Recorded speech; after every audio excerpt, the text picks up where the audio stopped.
Service in Cleveland has issued a severe thunderstorm warning for southern Portage County in northeastern Ohio.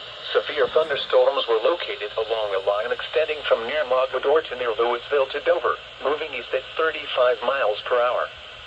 Hazard, 60 miles per hour wind gusts. Source, radar indicated.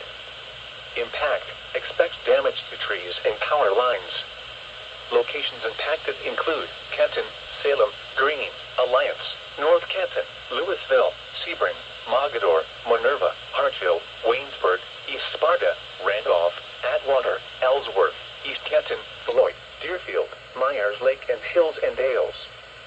For your protection, move to an interior room on the lowest floor of a building.